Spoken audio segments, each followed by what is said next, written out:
Thank you for joining us on this special time of our monthly COA policy sessions.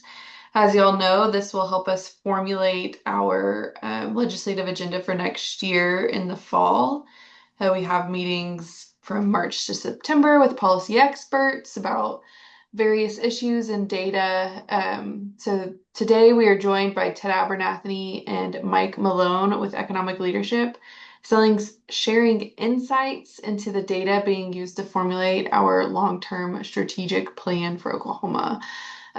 Be warned, this data is sobering, but it is vital to know and understand where Oklahoma is to know what we can do to move forward.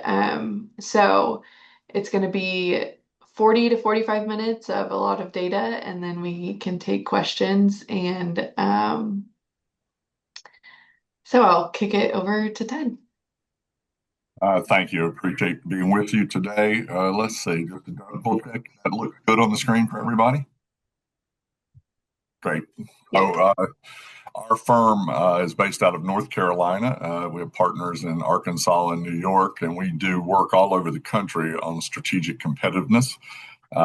We do a balance between working for companies, trying to figure out where they want to be, local economic development groups, regional groups, and then I work as the economic policy advisor to the Council of State Chambers, so all the CHADs around the country, and we're currently working for 28 of the state chambers, including doing new plans for New York and Arizona and Virginia and Kansas and Missouri and New Mexico and a bunch of other places. So we spend a great deal of our lives stuck in this information, and so as we go through it, we don't pretty it up or make it worse for anybody. We just try to show you what people who are pulling data about you see. It is not meant to be completely comprehensive. 40 minutes is a lot of data, but when we start really looking at it, we dig down a little bit further.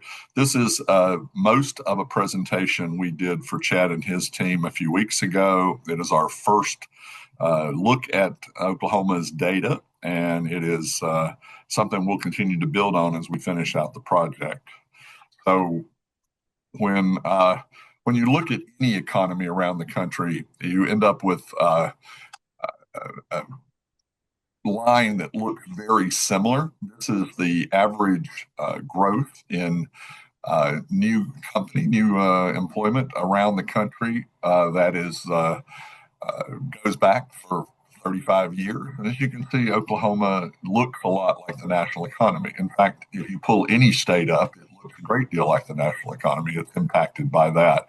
In Oklahoma's case, you can see back in the early 2000s, it outperformed the nation. In the last decade, it underperformed the nation. And coming out of COVID, didn't go down quite as far, therefore didn't have quite as far to go up. And over the last few years, a year or two, it has outperformed the nation. Going back and indexing just before the Great Recession, the real jump has been in gross domestic product. Indexed, it is much higher than it used to be. Employment numbers are higher, as are establishment business numbers, but the employment number is not near as high, and you'll see this in the chart as we go forward in the charts, as some other places. This is the last decade annual change in jobs. This chart usually makes the point pretty strongly that while we have a national economy and we talk about the average job growth nationally, state to state, it's very different. And so you have states that like Utah or Nevada or Idaho or Arizona, where you had 20+% growth, some cases 30% growth. Overall, the U.S. is 12, and Oklahoma has grown at about half the U.S. rate, 6.5% over that period of time. The leaders, percentage growth wise, Idaho and Utah, Nevada, Arizona, a lot of western states there, and Florida. If you look just around the neighborhood, Texas, no surprise to anybody, has been growing very strong, as has Colorado. Oklahoma is not one of the stronger states here, outgrowing only Kansas at 6.5%. If you look at the last 5 years, trying to pull that down, you get a little better than Kansas, better than New Mexico, better than Missouri, still trailing the leaders. If you drill it down even further into the county level in Oklahoma, again 3.7% overall growth. The gray on this chart really didn't change much. They were under 1%. The red were counties in the state that actually lost jobs during the last 5 years. And the only growth over 10% are those dark green counties. And you'll know exactly where they are and what major cities are in those, or places that have been growing for other reasons. If you go forward, if you try to project, then Oklahoma's projections as they currently stand, and we use Lightcast for our projection models. They're a data source that a lot of the country planners use. Oklahoma is projected to continue to grow, but at a fairly slow rate of 4.7% over the decade, ahead of Missouri and Kansas, but behind some other places. And I'm actually sitting in Little Rock, Arkansas this morning, and Arkansas's numbers have been growing. They were slow for a long time, but have actually started growing more recently, as have New Mexico's. And that's a big jump for New Mexico in the last couple years and projected forward. If you look at just the last year, and in the last year, Oklahoma has done better. And they're one of the darker blue states here. You can see around the country, you've had a rebound of jobs up in the Northeast, Ohio, Pennsylvania, New York doing better, up in the northern part of the Great Plains. But you've got a few places where in Iowa and West Virginia, where you still have some employment losses. We're seeing nationally a softening of the job market everywhere, and I'm sure you've seen that in the headlines. We'll all be anxious to see what happens over the next few months. If you look at gross domestic product, the growth in the last 10 years, and I showed you where yours had grown over the last 30, in the last 10, you're again growing about half the national average. Once again, lots of changes overall. North Dakota is the only state that actually contracted during that period of time, has a smaller economy than they had before. But the leading states in this case are up in the 40s and 50% gains, and Oklahoma has been 14th. These are the top 10 states for growth in GDP. Some of them, like job states like Florida and Utah, are in there. But then big states with big GDPs, this is percentage growth, like Texas and California and Georgia and Arizona are on there also. This shows you the last 5 years where GDP growth has been the strongest. Your growth has been under 10%. Leaders here, more than 15. Some southern states, Tennessee, North Carolina, Florida. Arkansas, as I told you a minute ago, has rebounded. And then the Intermountain West with Utah and Idaho, Montana, Colorado growing a little more quickly. Looking at the neighborhood again, your overall GDP growth has been the slowest among your neighbors, Colorado and Texas, unsurprisingly, at the top. But you're also trailing New Mexico and Arkansas and Kansas, places that typically I would think Oklahoma would not expect to do worse than. Looking at the job numbers in a much deeper way, we do cluster analysis. And so there are traded clusters, and quickly, about a third of the jobs in the country are called traded jobs. They bring money from outside a region or a state into it, and then they cause the other two-thirds of the jobs. So think manufacturing or tourism, or think services that extend beyond the state boundaries. They bring money in from other places. That money is then traded around inside the state. And so if you have a smaller community, easy to think of in a county, there's one big manufacturer. That manufacturer sells product around the world. The money comes back to that one place and then is usually given out mostly in the form of wages. Those wages are then spread out in the community, buying everything from dry cleaning to local school services to doctors' offices to eateries.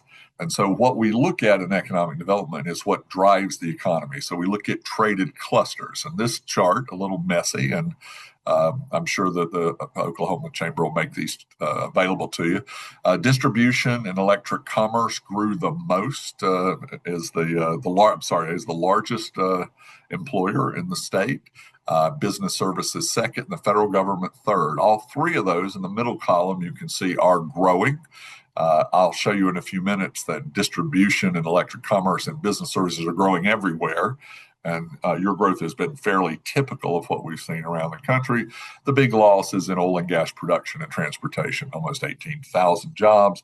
You can see what those jobs pay around the state. If we look at concentration, and so the idea behind clusters is that a place that is very strong in a certain industry has an advantage. So if you're a real strong place for biotechnology, then typically you grow faster. If you're just like the country, if it's you have the same number of jobs as everybody else, then you would have your first thing, which is your employment concentration or your location quotient, will be one.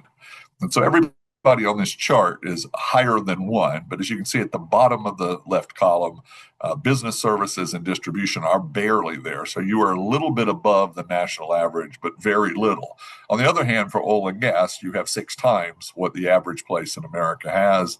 For making trailers or mobile homes and appliances, 2.5 times. So these are your highest concentration. The good news is that they make up a lot of the employment in the state.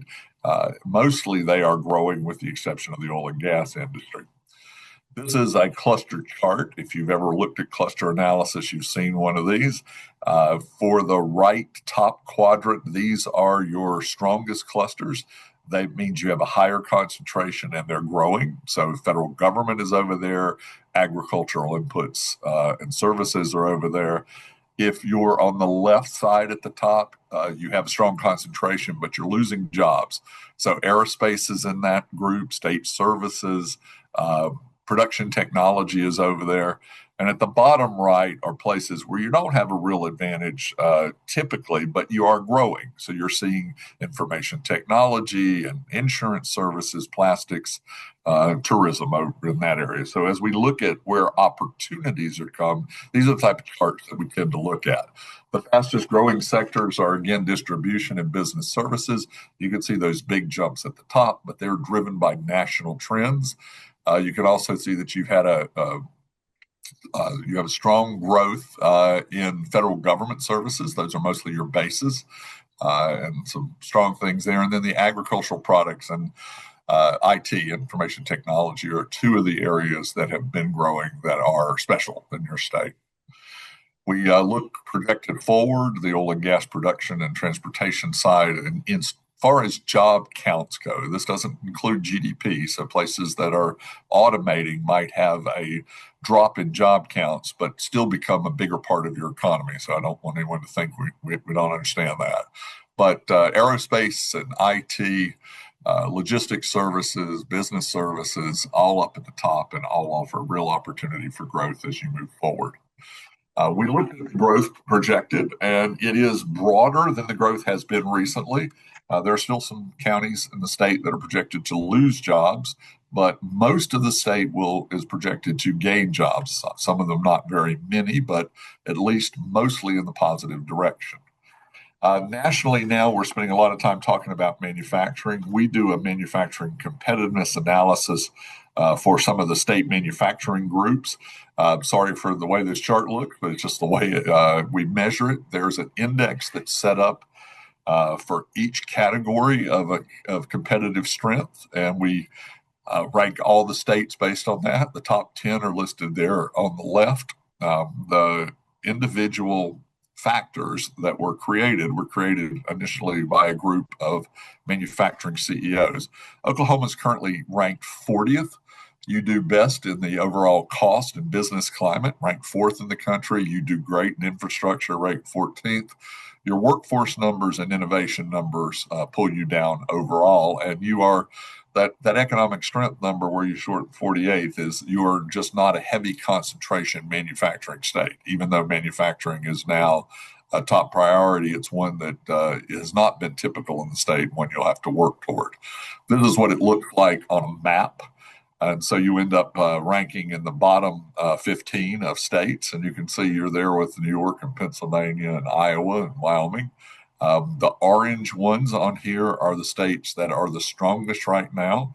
And when we look at this, we can map the 10-year the rankings for the states over the last 10 years and the 10-year growth, and you can see down in the bottom those places that are the most competitive are also the growing the fastest.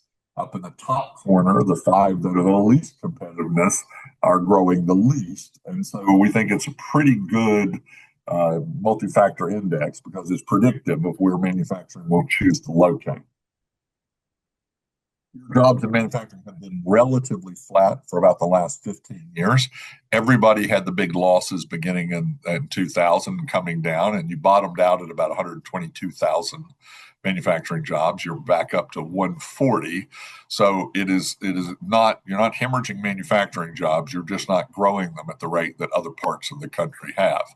And one of the reasons, this is a complex chart that shows nationally the indexed back to 1996, which is the year after NAFTA, that the American jobs in manufacturing actually, there were only 73% of the jobs we had back then, so a drop of 27. But the output of manufacturing has actually steadily grown through that whole period of time. So what the trade policies did back then was trade lower productivity jobs for access to markets with higher productivity jobs, think airplanes or cars or other high-end electronics. And so this is what it looks like nationally. Some loss of jobs, pretty flat for the last 15 years, but a steady increase in the output of those jobs. This is what it looked like for Oklahoma. Didn't lose quite as many jobs as the country did, but your overall GDP growth has been stagnant since the Great Recession, 2008, 2009. And so what you've not moved up the value chain. So the manufacturing that you have are not the high-end manufacturing. And so your productivity numbers look like they are not as strong as many other states.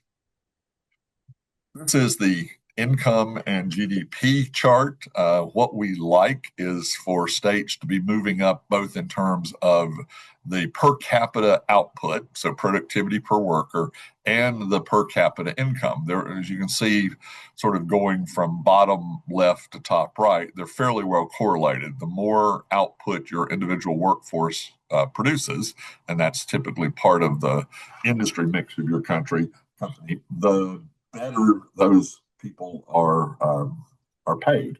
And so we like those to be up in the corner over there. Green is the great place to be. Oklahoma, in this case, your per capita income is sort of middle of the road, almost at the national average on the chain, but your per capita output is one of the lowest in the country.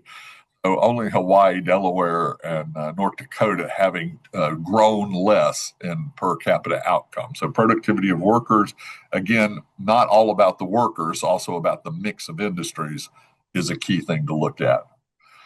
This is where advanced industries are going in America. And I think this is the part that the Chamber found the most sobering. Advanced industries is a group of 50 types of industries that are characterized by high technology use. They're sort of the industries pushing the national economy.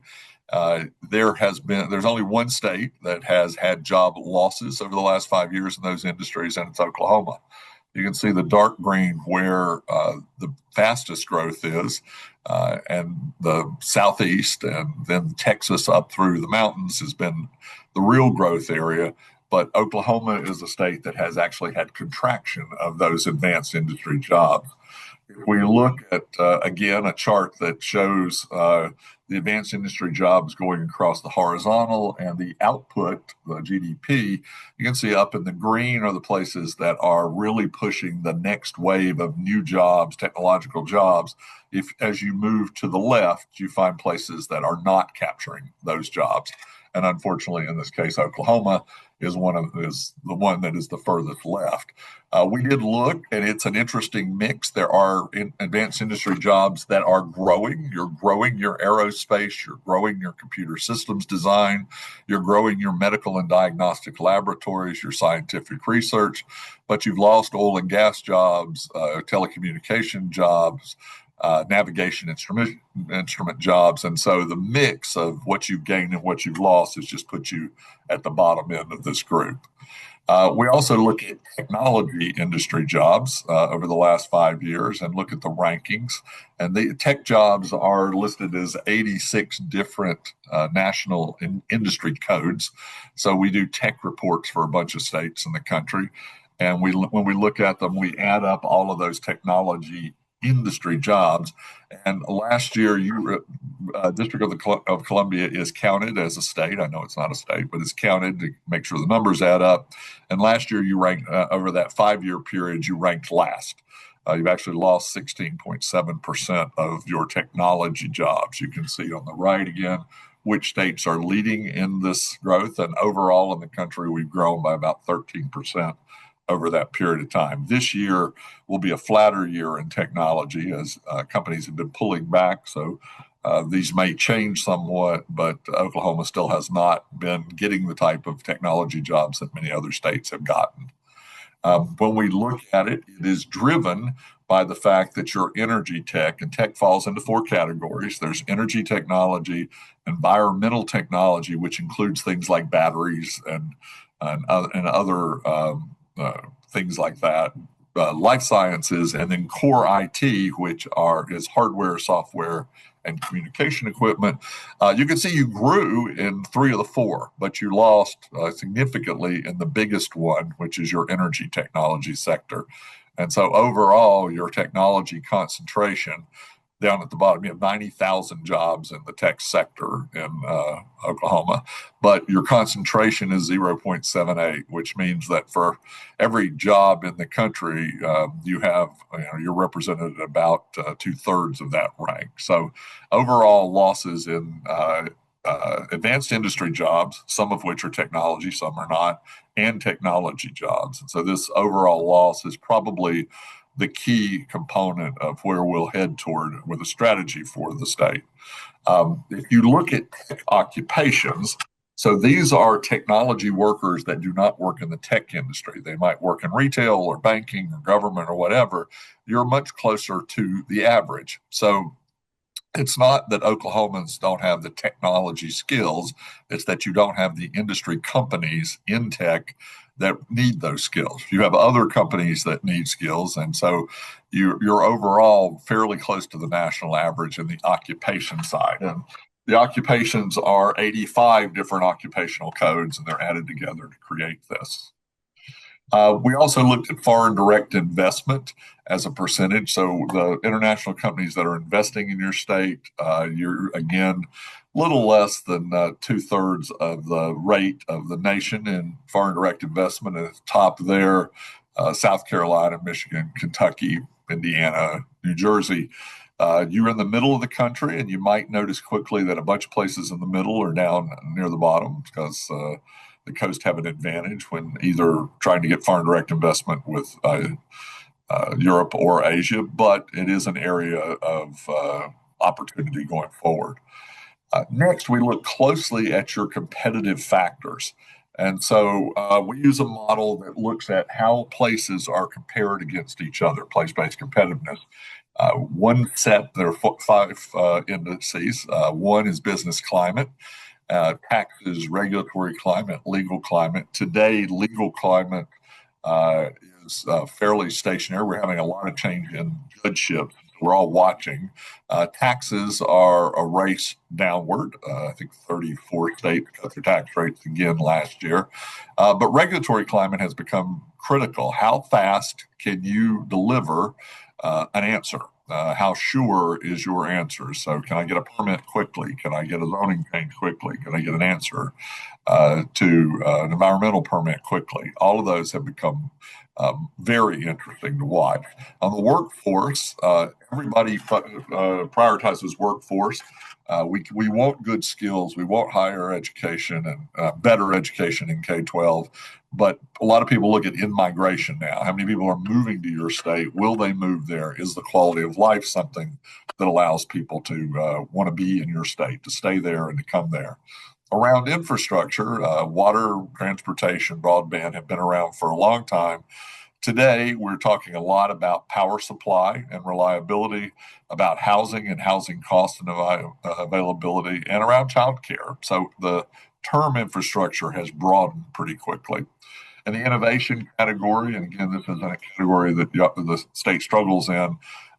We look at R&D and patents and the startup ecosystem, but we're also looking at whether or not you have advanced industries that are likely to grow and how much automation is taking place in your state. Post pandemic, the other area that became hot topic for comparing places is risk. So, what's your weather like? What's your crime rates? How fiscally stable is your state? And how exposed to shifts in geoeconomics that we're currently experiencing is your state economy? So we know what matters to site selectors. At 2024 over here, the number one issue was availability and cost of power. Workforce skills is up there. Having ready to go land and buildings. How easy is the permitting? What's transportation infrastructure like? Um, every project has a different set of what's most important to them. But generally speaking, that group over here on the left is what you focus on the most. Um, they're controlled by different parts of your state economy. So the tax rate, whether your right to work and all is a state issue. At the local level, you have water and sewer and buildings and sites and permitting things. And then at the regional level, which typically requires collaboration between multiple cities and counties, that's where your workforce is, your housing, your quality of life, and higher education. So improving your competitiveness is not simple. It requires both multiple parts of your public sector, but it also requires collaboration between those parts, especially in those regional areas where there are no regional elected officials. It's elected officials that have to work together. Your state tax climate is in the middle of the rankings. You're 21st last year. Over the last 10 years, you've improved from the 32nd best to the 21st best. And they've done that across the board. Your corporate tax rate is low. Your individual tax rate is ranked 28th. So you're in the middle of the pack. And sales and property especially property, has continued to come down along the way. If you look at multi-factor rankings, this one by Wallet Hub recently, one of the best states, one of the 15 best states to start a business. So your entrepreneurial ecosystem should be strong because of the ease of starting a business. You can see that if you're in the Northeast, not so easy. Your business friendliness rankings, again, ranked among the best, top 20 in the country. That's usually a reflection of both how you treat businesses, but also how good the processes are for businesses to incorporate and operate. You have a strength overall in infrastructure. Your overall infrastructure, 17th best, energy 11th. If you look at your neighbors' rankings, it's a pretty good neighborhood. Kansas is very competitive. Colorado, very competitive. You're slightly better than Texas, and Arkansas, Missouri, and New Mexico all have work to do. If you look specifically at transportation, your road and commute times are very good. Your bridge quality brings you down. And I can't say a lot about bridge quality. Nobody ever asked us to look at that. But when you're being judged nationally, that's part of it. And your overall rankings there are competitive with all of your neighbors. From a power standpoint, you're one of the winners. When you look at average electricity prices, you're in the lowest group, you in Idaho and Nebraska and Iowa. You're a great place considering that's a number one issue. That also means that opens a lot of opportunity doors for you for greater growth. In the area of technology and innovation, you end up 42nd.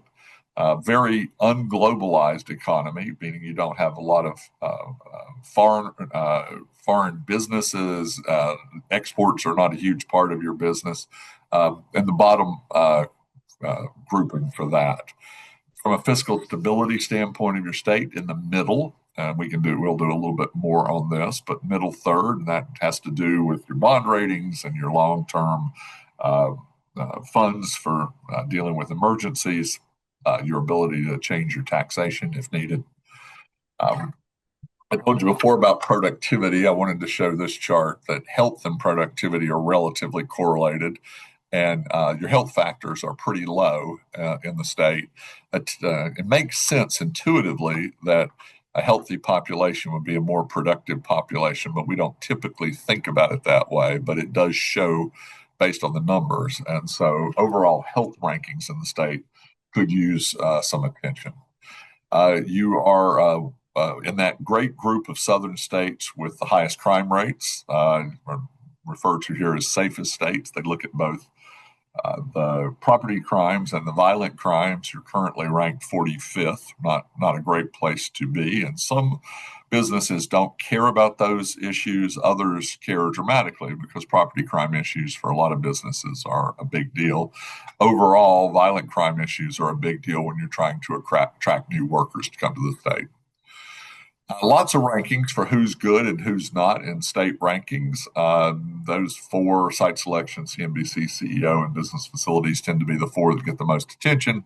There are four states that show up at the top, in the top six on every one of those. And you might have noticed as we've been going through that those four states get a great deal of attention with a lot of very good numbers along the way.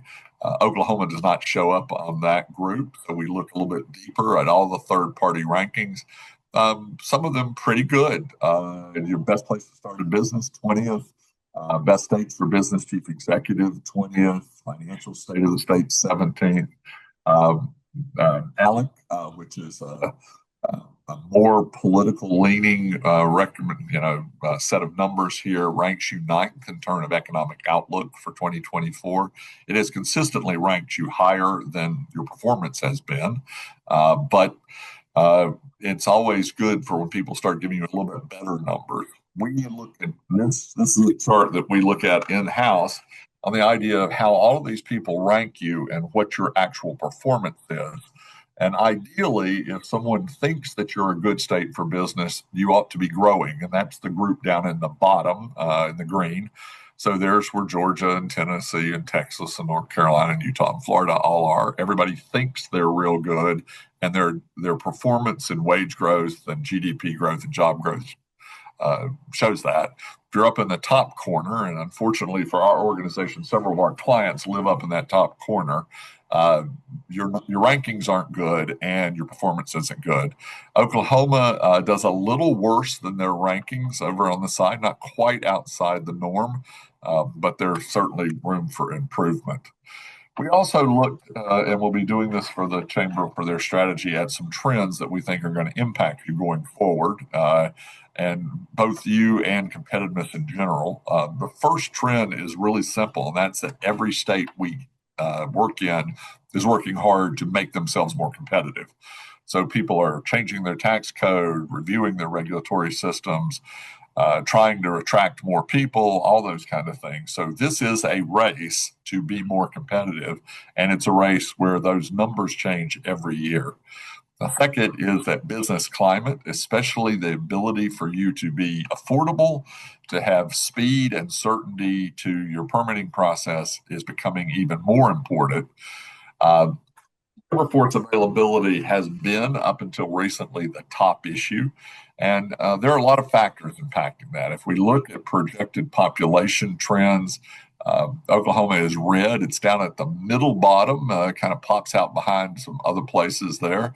So you are certainly, Texas and Colorado grew the most, but you're in the mix of the other parts of your neighborhood.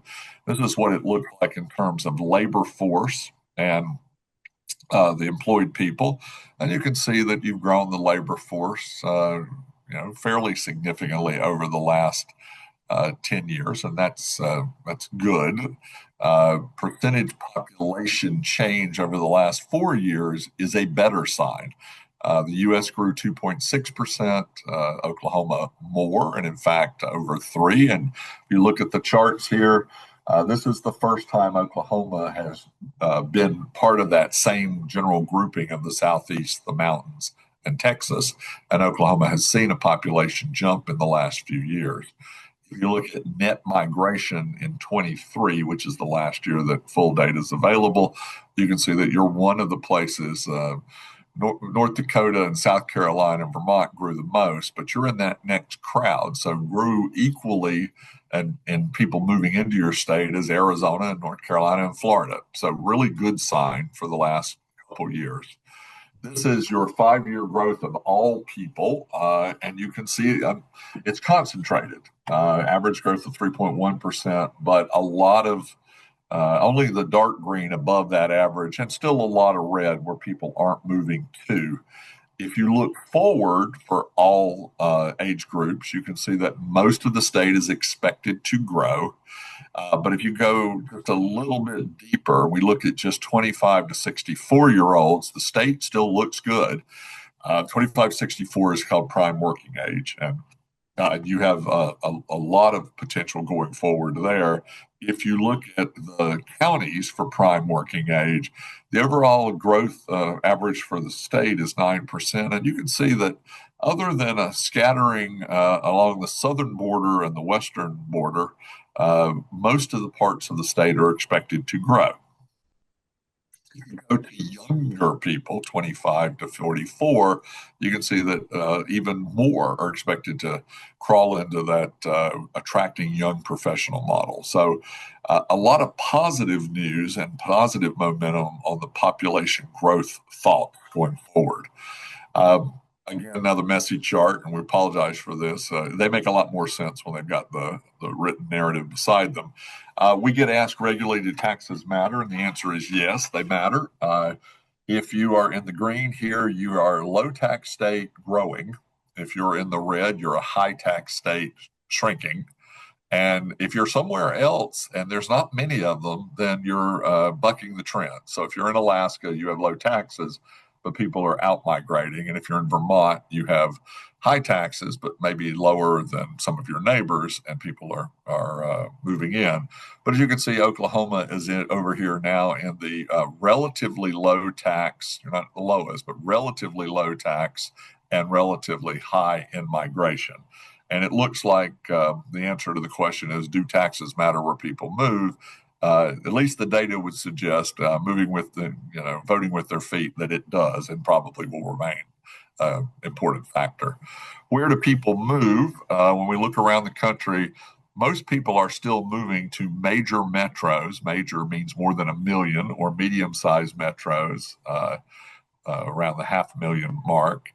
People still are not moving, even it's positive to rural, but very slow, and small metros pretty slow. So we are still concentrating or urbanizing as a nation. And during the pandemic, there was a lot of,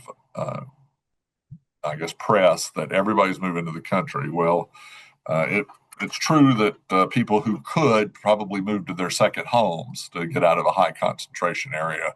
But by and large, that has snapped back, and the march toward medium size and major metros continues.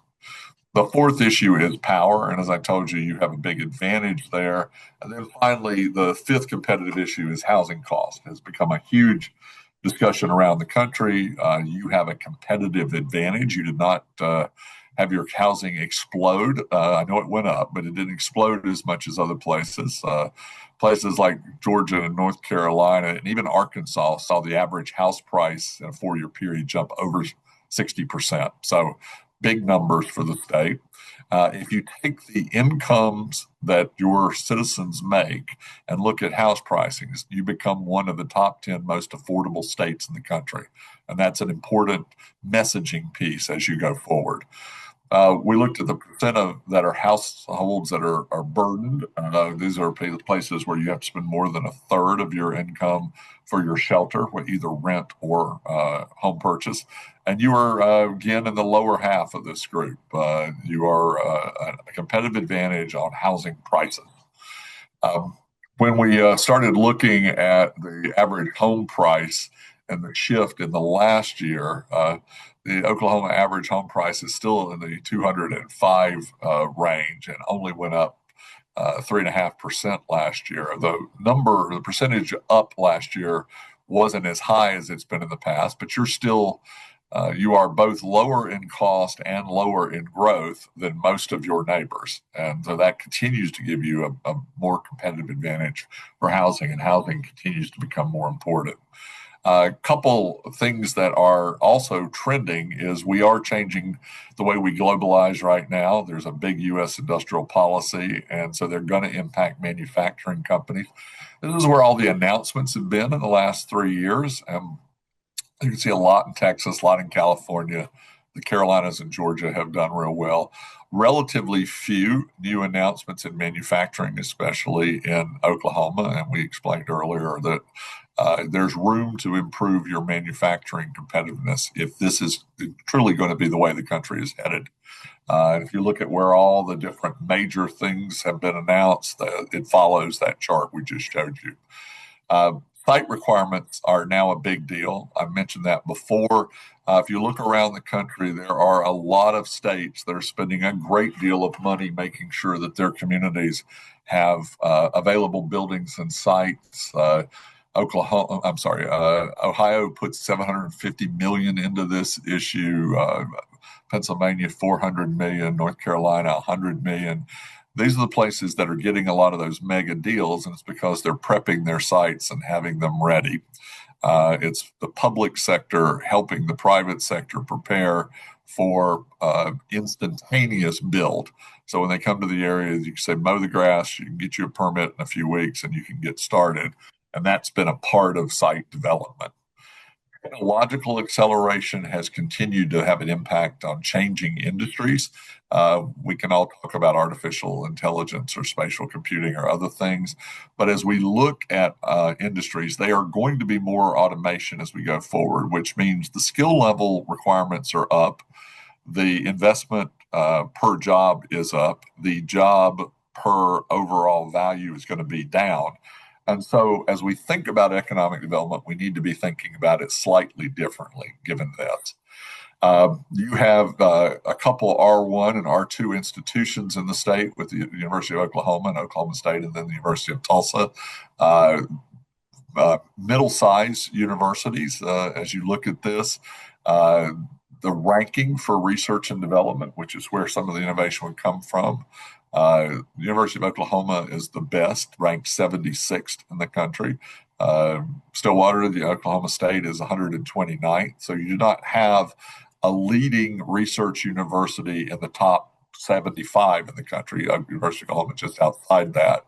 When we look at the R&D expenditures, certainly those two flagship universities capture almost all of the state R&D expenditure. And if you look at where they're investing and where their money is, like a lot of places, NIH has been doing a lot of investing in universities. 42% of their overall R&D has been in life sciences. Computer science, information stuff is a little bit of this. Engineering is Just important. starting the day. I'm sorry. Okay. When we look at startups from universities, more of the innovation stuff, very few come out of here. There's not a ton out of a lot of places. California, New York, Massachusetts, Texas sort of lead the way.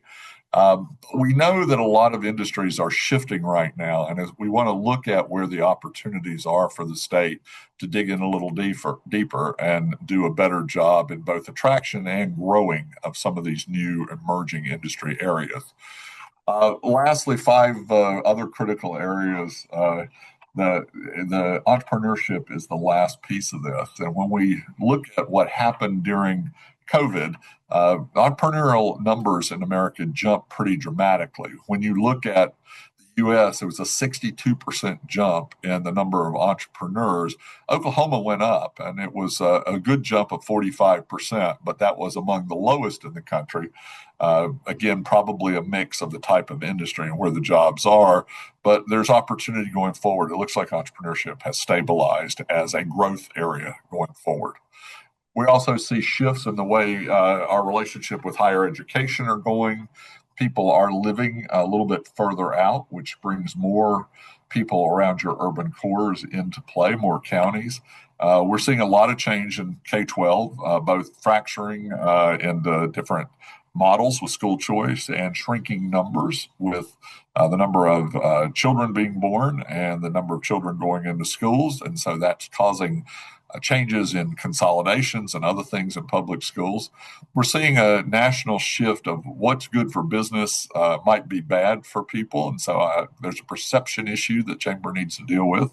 People trust big business a little, not much. They trust small business a lot, which is an interesting model. And business, what's good for business used to be good for communities. And that's something we still believe, but something that needs to be told more. And then the overall trust and thought leadership around who is there to talk about how the state grows its jobs, how it's perceived, what it wants to grow, and all is something that the chamber needs to be terribly involved in, and one that we think there's a lot of room to provide thought leadership around that. So the so what is that we're going to continue working with the chamber staff, putting together what this data means from a best practice standpoint around the country and what action agenda items might be necessary as we go forward. So with that, I'll stop, listen to any comments, all questions. Mike's on the phone to help me with questions also, but we're happy to see what we can do. And I think that was about the right amount of time. So Amanda, y'all can figure that out for later. Thanks. Yeah, Questions? thanks, Ted. Any questions or thoughts? I know that was a lot, but It is. Sorry for that. it's, it's good stuff. So, Who's mad at me? Sorry. Don't everybody jump at once. I think Ted was able to give this. This is Emily from the chamber. Sorry, I'm tiny on this little screen. Ted was able to give this presentation to our staff a week or so ago, 2 weeks ago. And obviously the takeaway was pretty unfortunate that Oklahoma ranks where it does. Ted, the slide that shows us as the only state that did not grow a specific type of job, how do we help not just socialize that with elected officials, but how do we socialize it with our members here on the call who might argue, I do create innovative jobs, I do create quality jobs? How do we understand that and really move forward? Yeah, so the slide doesn't show that individuals don't create those jobs. I'm sure they do. It shows that on net, you're actually, in this case, the first thing you have to decide strategically is what do you want to be? And so different states have focused on different things. And you have been an oil and gas state, a livestock state, but other things, and those have worked well. And we're big fans of oil and gas. Phillips is one of our clients. We like it. We think there's a great opportunity there. The job count numbers are not as high as they once were. And so the question for Oklahoma is, how do you grow? And in the past, you have not had the innovation companies, and innovation in this case, everything from bio to IT to whatever, or the tech companies that rank you among out of the sort of bottom area. And so the question is, do you want to focus on those? And if you do, okay, then there are strategies to do that. Do you want to grow? Some states, by the way, I should say up front, some states don't particularly want to grow much. And that may be Oklahoma too. Those are strategic issues. We think that even if you are tending your current size, you have to do something because about 20% of jobs in any location are destroyed every year. They disappear. They move, they quit, they fail, they something. So you're always replenishing the jobs from somewhere else. And so there's always a strategy for what do you want in your community. Some states are heavy tourism states, and some states are heavy IT, and some states are big logistics states. Strategically, where's the opportunity and what do you want to be? But we are becoming much more of a technological economy. And so, as we showed with the tech occupations, it is not the fact that you don't have technologically savvy people. It is a fact that you've not built any depth in technology industries. And you have to build depth because people move when there are multiple job options. They do not move typically when there's only one job option because things don't always work out. And so, how do we build some depth into certain parts of the economy? Data is just data. Data isn't an ugly thing. It informs your choices and maybe sparks you to put resources behind this or that. Um, Mark Funky in the chat had a question. So, Mark, if you want to unmute and ask, that's great, but I can read it. What accounts for the in-migration of people coming to this state? What is drawing them here? Did anything point Yeah. to that? So affordability is part of it. You are an affordable option going forward. I think that your major cities have spent some time, energy, and money trying to attract people to them. And so I think that it's part of that. I think that I'm trying to make this clear. You have a affordability advantage. You have a housing cost advantage. Uh, you have you have advantage in transportation. You're low, you're relatively for personal low tax state. Uh, but what you haven't had in the past is the job mix that brings people from way away in. If you're from Texas or somewhere else, and we'll look at a lot deeper as where are those people coming from. We don't know them, so we can't ask them exactly why they came, but we'll be able to draw some inferences from that. But I would think that the fact that you have a high quality of life, low cost of living, would be the major reason. But it's worth taking a good look at, I think.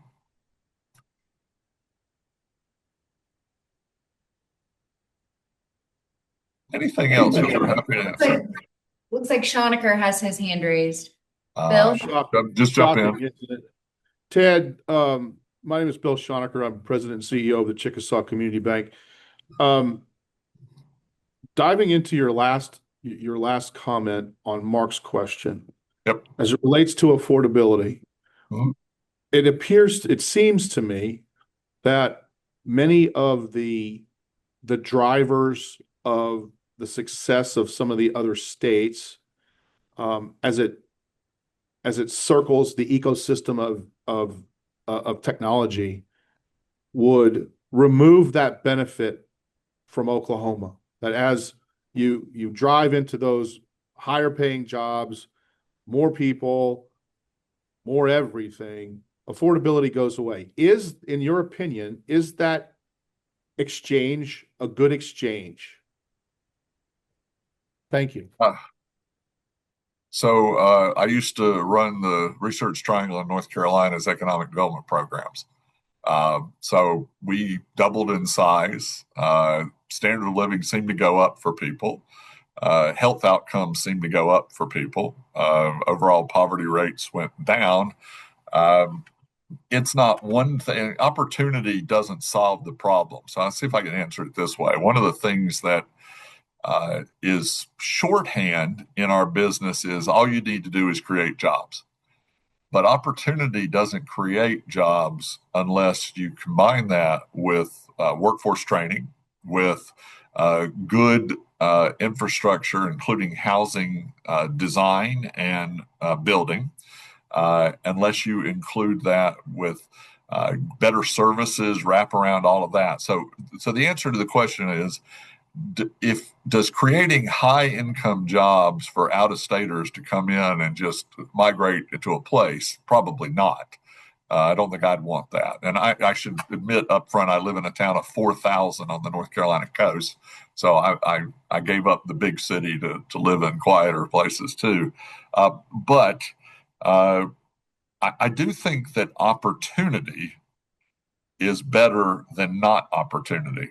Uh, and so when when I think back on my family is a group of we've been in North Carolina for since 1720.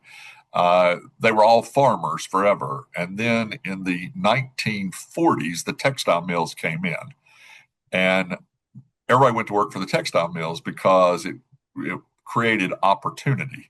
It was the first set of opportunity.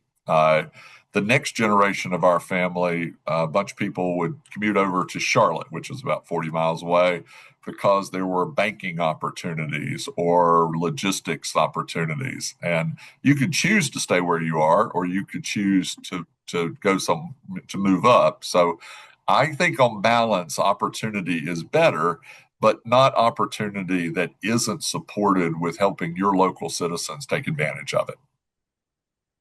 This is where I come down on it. Thank you. I appreciate your insight. Sure. I'm old. I've been doing this a long time, and we do ourselves no service by shorthanding. Everybody moves to Texas because the taxes are low. No, that's not why they moved to Texas. They might get some people interested, but there's a million other reasons you move to places. None of these things are simple. They're all complex issues, and you can make a really good argument that your job is people, and that you should spend your energy and time on K-12 education and career training and all that fun stuff that gives people their own choices. But some people their choice would be to stay near their home and their family, and they should have options no matter what they want to do in life to do that. So,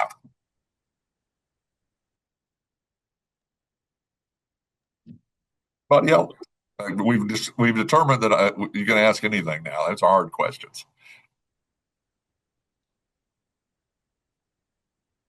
I guess just wrapping up, Okay. we're coming up on time. Is the outlook of Oklahoma going to be okay? That's some Yeah. hard data. Even the second time around, I'm like, oh man. But are Well, there bright spots that we can grow on in order to yeah. growth? I mean, so you are um, a state with resources. You are a state with relatively good infrastructure. You are a state that people are moving to. You have some strong industries, growth in your state around agricultural products, around aviation. I mean, so the answer is yes. I actually look at the data and I see a state that has a lot of opportunity going forward, but it's going to take more than just inertia.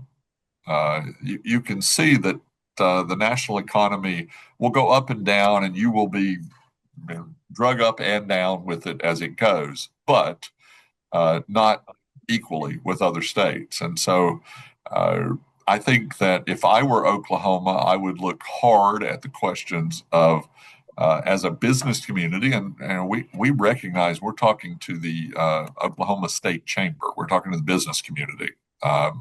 They're our favorite clients in the world, and we like business groups because we tend to stay out of the politics and into the business.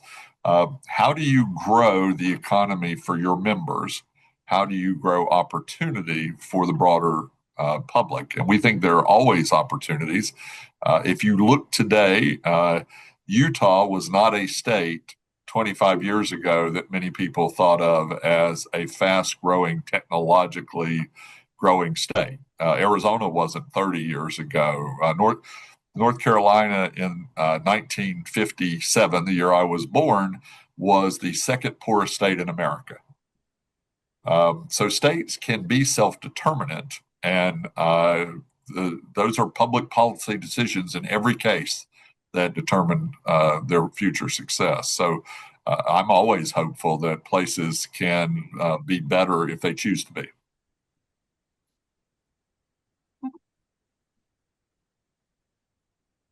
Any other questions? Otherwise, we appreciate y'all joining us for this special time of the COA policy meetings.